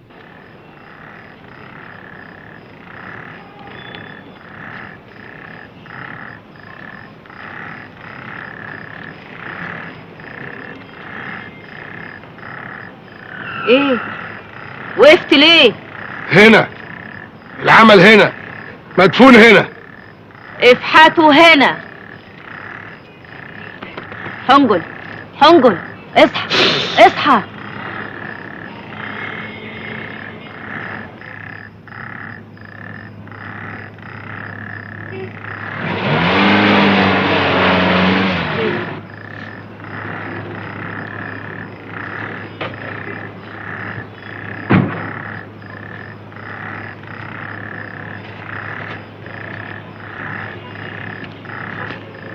انتوا بتعملوا ايه؟ في عمل مدفون هنا. انت بتصدق في الالعاب دي يا هشام؟ انت متعلم؟ بسم الله الحفيظ. دستور يا سيدي دستور. اذا كان في حاجه مدفونه هنا يبقى هم اللي دفنها.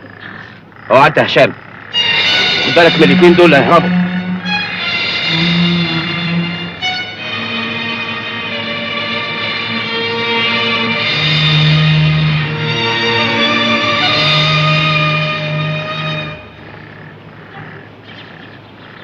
سامحوه سامحوه يا اخواني، سامحوه يا حشرفوش ما اشربوش، ما حدش فيكم يأذيه، اوعى حد يأذيه. سامحوه سامحوه يا اخواني، سامحوه سامحوه سامحوه. كتبت على الكانون ورميت عليه الكزبرة والكمون. طلبتك يا مارد يا جديد يا عنيد، وطلبتك يا ام الشعور الطويلة، وتجيني دلوقتي حالا من غير زيطة ولا هليلة. العجل العجل، الوحى الوحى، العجل العجل، الساعة الساعة، الوحى الوحى.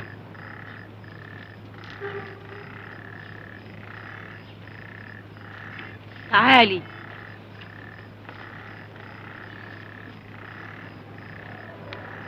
شيلي شيلي.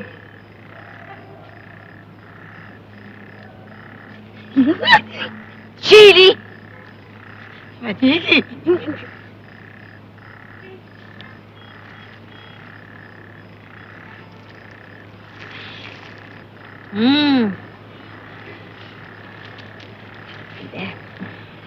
هشام يا ابن عايدة، تعال خد العمل من ايد امك المريضة وافتحه. يلا.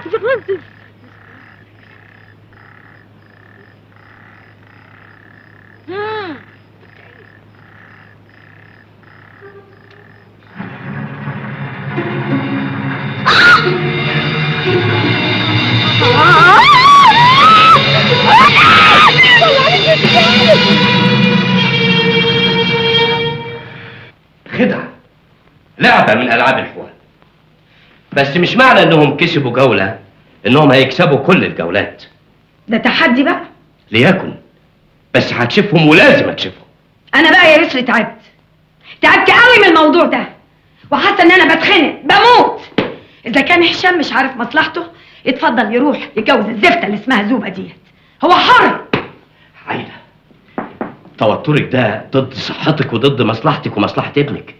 يا سلام، مش كان ده رايك انه يروح يتجوز اللي اسمها زوبه دي؟ خلاص يروح يتجوزها، هو حر. والدجالين اللي في بيتك دول هنسيبهم يستغلوا هشام؟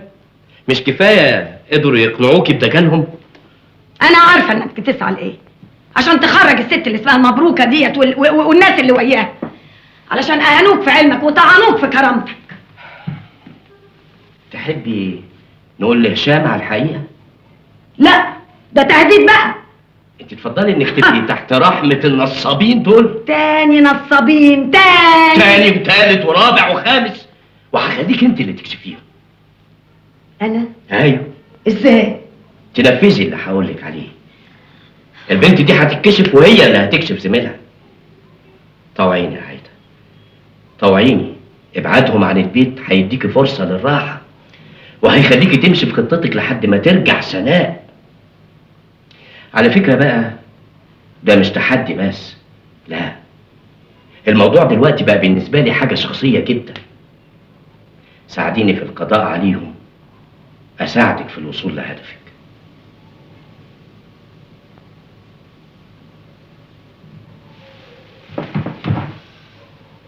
عايزني اعمل ايه؟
انت ايه؟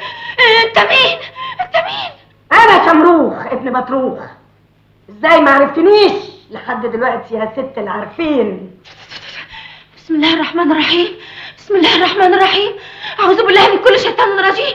انصرفوا انصرفوا انصرفوا. انا لا يمكن انصرف، ومش ممكن، استحالة هتقدري تصرفيني من هنا يا اختي.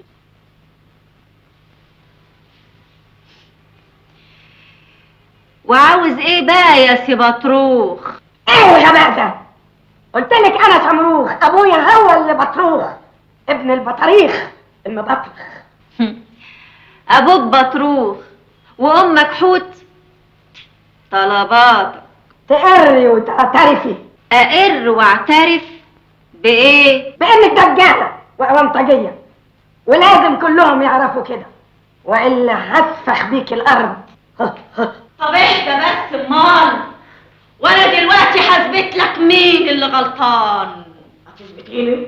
ازاي هتثبتيني؟ وبعدين معاك يا بطروخ، مش عايز كلام كتير. مش انا اللي اسمي بطروخ، ابويا قلت له. طب وبعدين معاك انت لمت كده ليه؟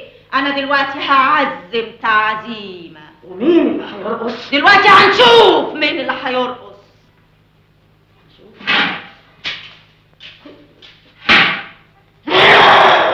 ايه يا ولاد المهد العميد، يا مشرفوش، يا مشرفوش، الوضع العمل، الواحة الواحة، الساعة الساعة، العمل العمل،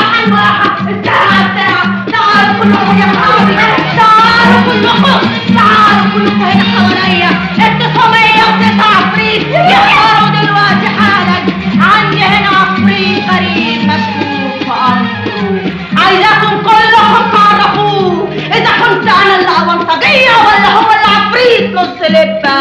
تعالوا تعالوا مرمطوا بالارض، شوهوا خلقته. اللي خلفوني ايه يا مكروه مالك؟ بقيت خايع كده ليه؟ انا مش مطروح. ايه؟ امال انت مين يا مطروح؟ لا انا عايده في عرضك يا ستنا المبروك. انا خلاص انا كده هتجنن بجد بحق. لا انا ما يخلصنيش جنانك. هشرفوش ما اشربوش. ليه هشربوش تاني؟ ما تتكلموش ما تتكلميش. انصرفوا بدون اي اذيه ليا ولا اذيه للي حواليا. العجل الواحه الساعه. الله اكبر. بارك الله فيكم وعليكم.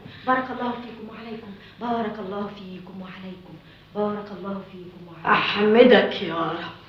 صرفوا. ما انت خفيتي اهو يا عايده. ارجوكي ما تتريقيش عليا، بس عايزه اسالك سؤال واحد. هو حضرتك كنت عارفه ان انا مش مجنونه؟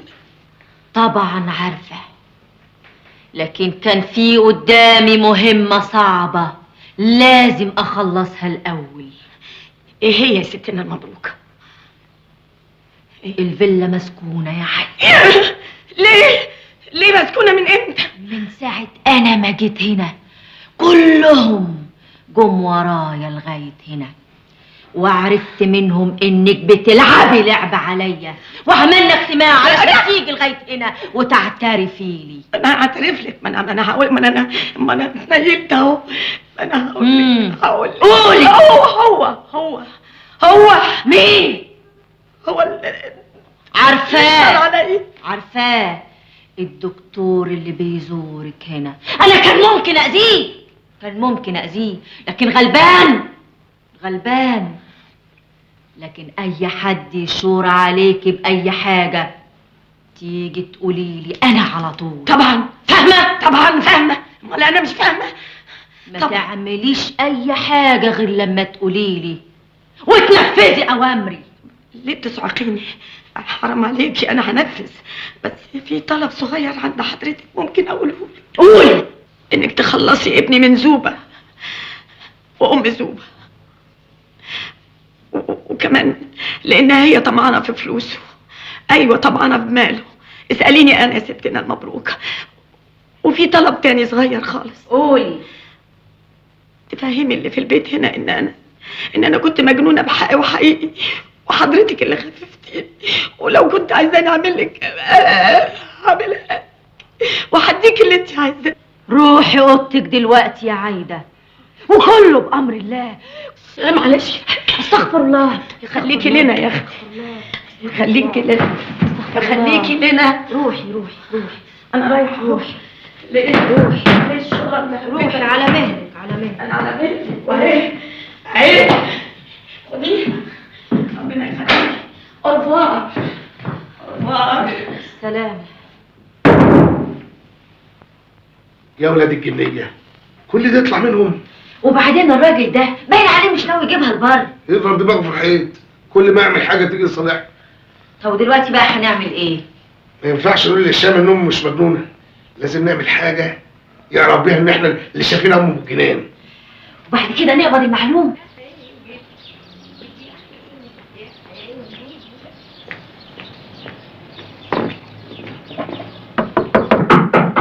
اسود. بص انا كنت حد عارف انك جيت هنا. ربنا يستر. مين اللي خبط؟ انا مشوقي يا حنجل، افتح، جايبه لك الفطار. انا واحد صار. طب خد بالك يا اخويا، فول ملعوب جديد، خد انا بالك. مفيش اول واحد صار. 1 2 3 4 1 صباح الخير يا استاذ، انا جايبه لك الفطار. 4 1 2 3 4 رجعيه. ليه كفاله الشر يا حنجل؟ لان اول ما اصحى لازم اعمل تمرينات الصباح وافطار له ميعاد، انا اللي اطلبه، مفهوم؟ امرك يا استاذ، بس اقبله المره دي وتعالى نروح اوضتك. اصل يا اخويا قصدك تكلم الست المبروكه عشان تعمل لي حجاب. تعمل لي حجاب ليه؟ من يوم ما مات المرحوم كل عريس يتقدم لي يطفش لوحده كده؟ من غير سبب وحياتك. ماشي، يومين 3 تلاقي الحجاب جاهز ومتعلق في صدرك. ربنا ما يحرمني منك ابدا يا حنجل. راح فين؟ ارجع الفطار يا حبيبي. لا انا هقبله المره دي بس عشان خاطرك انت بس. ما تحرمش منك ابدا. طب تصدق بايه؟ انا كنت هطلع الفطار ده للست المبروكه واقول لها على الحجاب، لكن قلت الحجاب يجي عن طريقك انت احسن، وسبت خميس الطباخ هو اللي يطلع لها الفطار. خميس ايه يخرب بيوتكم؟ اجري الحي خميس. انا مش قلت ما حدش يقرب من اوضتها غيري؟ الله، هي ما بتاكلش زينا؟ اجري بلاش غلبه، اجري مش هترد على حد ولا هتفتح لحد. هم شويه. حاضر عينيا. ما تهم يا وليه. البلاغ بيقول ان انت الوحيده اللي عارفه مكانه. اتكلمي يا سعديه، فين صبحي ابو رايق؟ مستخبي فين؟ والنعمة الشريفة ما اعرفش حد بالاسم ده يا بيه. هو معروف باسم حنجل. حنجل؟ عرفتيه؟ هو في حد ما يعرفش بيته يا بيه؟ قصدك اللي في الفجاله؟ ايوه تمام. سابه يا سعديه. ايوه صحيح، افتكرت. اصله اتجوز وقاعد في شقة مراته. اتجوز؟ واحدة اسمها بسيمة. ادي لك عنوانها واروح يا بيه. تروحي فين؟ انت محجوز هنا لحد ما نلاقي حنجل. يا يسري الست دي فاهمه كل حاجه. دي مالت البيت بالجان، تحت الارض وفوق الارض، عارفه. شفتي حد منهم؟ لا، هي الوحيده اللي بتشوفهم. الله، سمعتيهم؟ لا مش انا، مشاوقي هي اللي سمعتهم وشغالين. ايه ده؟ انت بتكذب كده كل حاجه. على فكره يا يسري اوعى تجيب سيرتها، لان هي كانت هتاذيك وانا اللي حشتها عنك. ده كلام فارغ. عرفوا يضحكوا عليكي وهيبتدوا بقى يهددوكي بهشام. يعني ايه يهددوني؟ لو ما دفعتيش وفضلت تدفعي هيقولوا له انك كنت بتمثلي الجنون. ساعتها بقى مش عارف هيكون ايه موقفك قدام ابنك. انا حذرتك اكتر من مره. اوه، ما تكبرش الحكايه كده يا يسري. كلها اسبوع 10 ايام وسنه ترجع من اوروبا، وكمان الست المبروكه دي بتحضر امورها علشان تعمل حاجه هشام يكره بيها زوبه. الله، ارتاح بقى في عرضك، انا زهقت. شوفي يا عايده، انا هقول لك حاجه واحده بس. خلي بالك من الناس دول.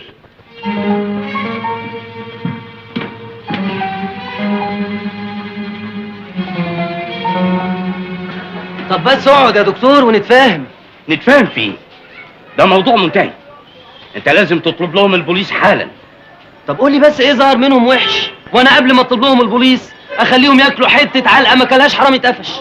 يا هشام، اللي اسمها ايه؟ اسمها فرحان. اللي اسمها فرحانه دي دجاله اونطجيه، والراجل اللي معاها ده نصاب. صدقني يا دكتور، انا من البدايه وانا عندي شك من ناحيتهم، بس حضرتك ما تنساش ان الموضوع يمس والدتي، ووالدتي يعني روحي. وانا عاوز انقذك انت ووالدتك من نصب الاتنين الخطيرين دول. طب معلش، خلينا مع الكداب لغايه باب الدار. لحد امتى يا هشام؟ هما الليله دي عاملين جلسه ليا انا مخصوص. ليه معرفش، بس انا قلت ماشي هحضر الجلسه، بس هبقى صاحلهم قوي. يعني اي لف ودوران انا مش اهبل. اذا ما كانتش الجلسه في الاي 1 قول على الاتنين يا رحمن يا رحيم. يا ملح يا مليح، يا جوهر يا فصيح، يا كبير الجان، احضر من تحت الارض، زلزل الحيطان، الساعة الساعة، الوحة الوحة، العجل العجل، الساعة الساعة، الوحة الوحة، العجل العجل. انا زعيم الجان.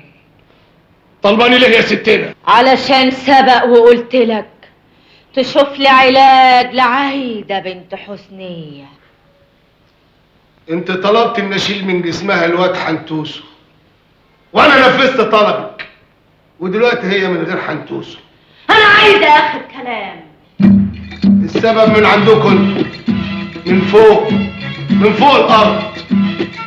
الواد بيحب بنت اسمها زوبه، وهي ما بتحب الزوبه، ولما ابنها حكم رايه جات لها الصدمه. نعمل ايه احنا؟ الكلام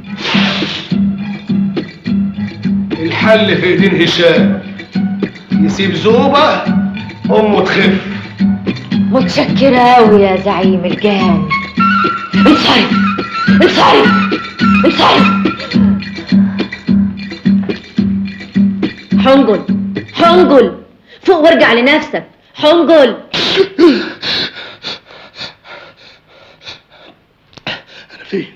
فوق يا حنجل وبص حواليك وارجع لنفسك. الكلام ده حقيقي يا هشام؟ ايوه. امك مش عايزه زوبه، لكن انت عايز زوبه. ايوه. وهتعمل ايه دلوقتي يا هشام؟ الموضوع خرج من ايدي واصبح في ايدك انت. لو هتتمسك بزوبه امك عمرها ما هتخف، لكن لو بعدت عن زوبه هتشتري راحه امك. دي حيرة ايه دي يا رب؟ اسيب امي ازاي وهي في الحالة دي؟ دي حرمت نفسها من متع الدنيا وما رضيتش تتجوز بعد وفاة ابويا عشان ما تجيبليش جوز امي يضايقني ولا يزعلني. يبقى ازاي اتخلى عنها؟ يبقى مفيش غير انك بقى تضحي بزوبه. زوبة؟ ده انا لو لفيت الدنيا ما الاقيش زيها. زوبة كانت بتكبر قدام عينيا وحبها كان بيكبر في قلبي يوم بعد يوم وشهر بعد شهر وسنة بعد سنة. زوبة شرياني ومن حبها فيا اتقدموا لها كتير وقالت لا. صبرت عليا كتير، استحملت مني كتير، وقفت جنبي على طول بشهامة بنت البلد. يبقى ازاي اتخلى عنها؟ ازاي؟ ده انت يا ابني موروث ورطه. دبرني، ابوس ايدك يا ستنا مبروكه دليني. انا تايه، مش عارف امشي في انهي سكه.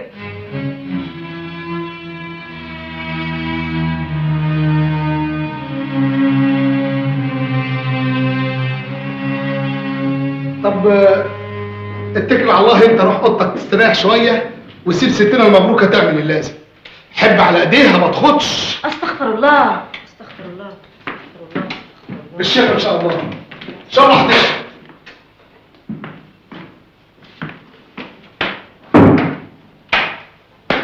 يعني لا قطعنا عرق ولا سيحنا دم. ازاي بقى؟ ده هشام استوى بقى في ايدينا زي العجين. ما كنا قلنا له امك خفت وخلصنا. وفرض الوليه سقت في الجنان. صحيح. طب هنعمل ايه دلوقتي؟ انا عامل حساب على كل حاجه. دلوقتي هنزل للشام اصطاده وهو سخن وبعدين ارجع اقول لك نعمل ايه. احب على ايدك ست المبروك. استغفر الله بركاتك يا شيخ. استغفر الله حلوه. استغفر الله بركاتك. استغفر الله.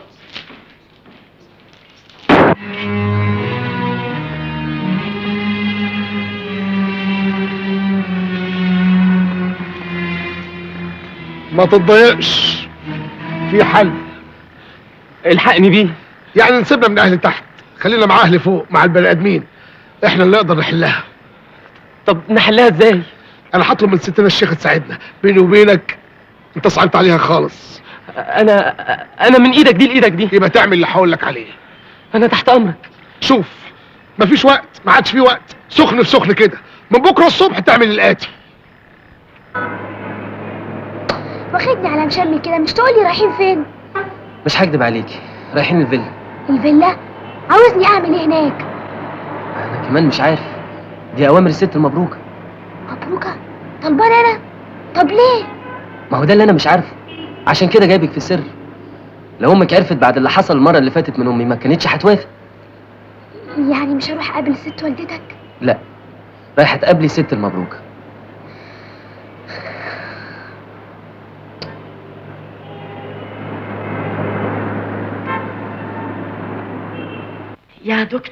يا دكتور انا عايزاك دلوقتي حالا.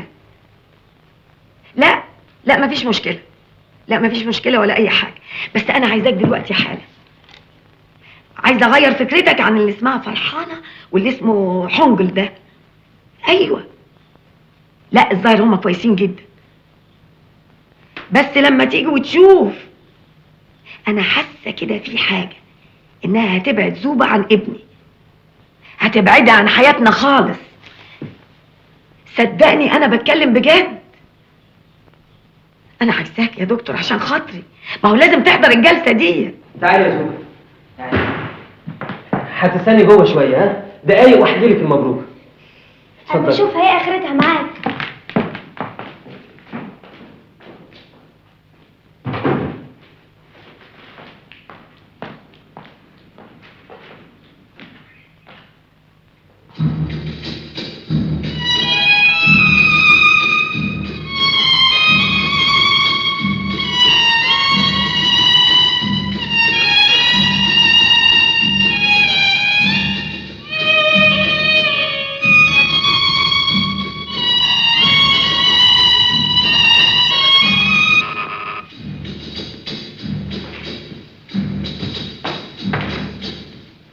اهلا يا مولانا، اتفضل. بسم الله الرحمن الرحيم. بسم الله ما شاء الله. بسم الله الرحمن الرحيم. اهلا يا مولانا. منزل السيد هشام البحيري.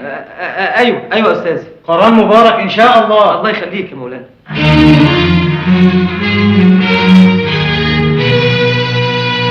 اين العريس؟ انا يا مولانا.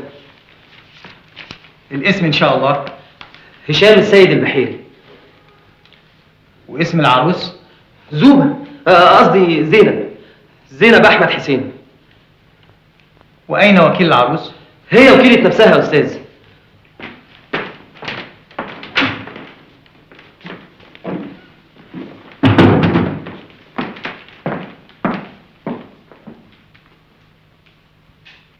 لا لا، ده مش ممكن يحصل.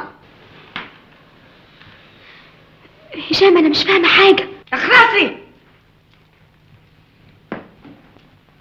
وصلت بيك الجرأة انك تاخدي ابني وحيدي قدام عيني وبيتي كمان يا سافلة؟ انت بتقولي ايه؟ انا عارفة انك طمعانة في فلوسه. عايزة كام؟ اتكلمي. كام ايه؟ هشام انا مش فاهمه حاجه، عاوزه افهم. البنت ديت بتلعب عليك يا هشام، طلعها بره. انطقي، قول لها عايزة كام وتمشي من هنا. طب هدي نفسك بس يا امي، هنتفاهم. المهم دلوقتي الحمد لله على سلامتك. الله ينعلها وسلامتي. قول لها عايزة كام وتمشي من هنا حالا. انا عاوزه افهم الاول، انت جايبني هنا ليه؟ وايه الفلوس اللي بتتكلم عنها الهانم والدتك دي؟ زوبة، انت مش واخده بالك؟ امي خفت وبقت عاقله زيي وزيك. انا مش مجنونة، انت اللي مجنون عشان بتجري ورا بنت زي دي. خلصيني وقولي لي عايزة كام.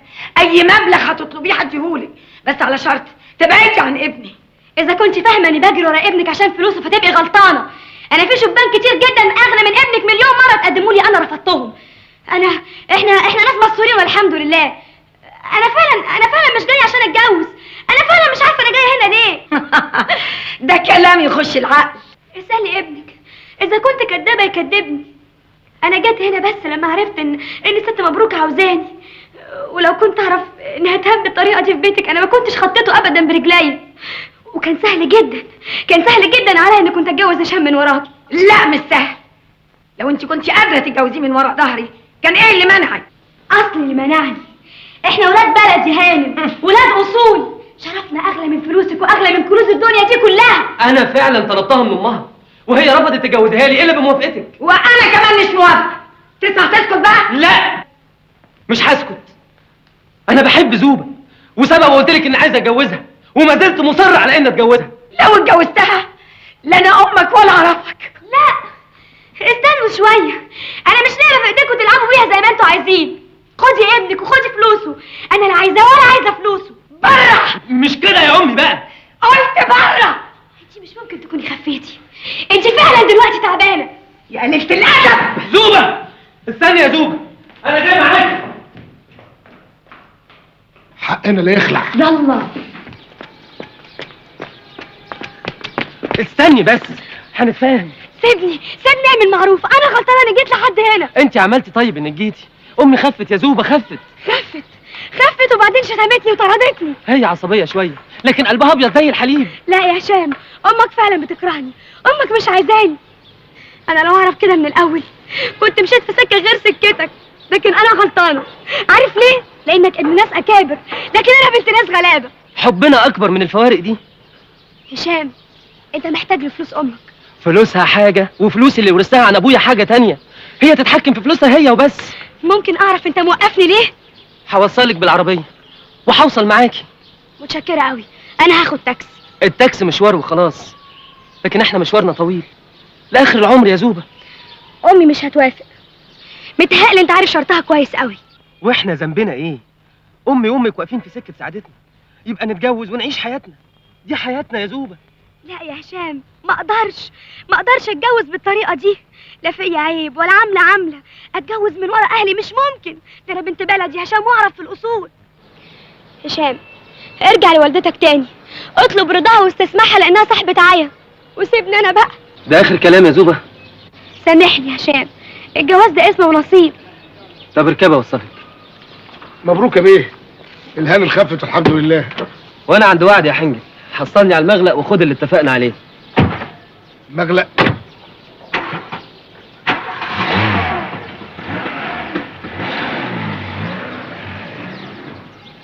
مغلق. قلت ايه بعد كل اللي سمعتيه؟ ده ولد مش عارف مستقبله. ايش جاب سناء للبت دي؟ كل ده علشان ثروة سناء؟ علمها وحاجات تانية كتيرة قوي. ابنك بعلمه وبحب زوبة ليه ممكن يكون ثروة جديدة أكبر من ثروتك وثروة سناء. أنا ما يهمنيش غير مستقبل ابني. بالحب مستقبله هيبقى كله سعادة. ما تحاولش يا دكتور يسري. أنا عاوز أعرف بس بعنادك ده وصلت لإيه؟ لا هيتجوز سناء ولا هيستنى في حضنك. هشام كبر يا عايدة، كبر. هيتجوز زوبة ويخرج عن طوعك وبكده تبقي خسرتيه. هشام أخسره. الفرصة لسه ما ضاعتش. يلا روحي له والحقيه. أنا أروح هناك؟ أنا أروح في الحواري دي؟ ده من رابع المستحيل. على فكرة بقى زوبة ما كانتش طمعانة في ابنك زي ما كنت بتقولي ولا حاجة، لأنها لو كده كانت اتفاهمت معاكي وقبضت، لكن لا، رفضت فلوسك ورفضت ابنك كمان لما حست بالإهانة. يوه. هي بنت فقيرة صحيح لكن نفسها عفيفة. كفاية إنها متربية في حواري. طب ما المرحوم كان في الحارة. كل فلوسه كانت هناك. أيوة كونها كلها من الحارة وابنك متأثر بالحارة. مالها الحارة بس؟ علماء وعظماء ونوابغ كلهم أصلهم الحارة. كفاية بقى، كفاية دماغي نفوخي والله انت حرة بقى. الدنيا فردالك دراعتها بالحب والعقل وانت مصرة تتصرفي بجنون. أرجوك يا دكتور يسري، مش كلكم عليا كده. أنا أم برضه، أم وعايزة مصلحة ابنها.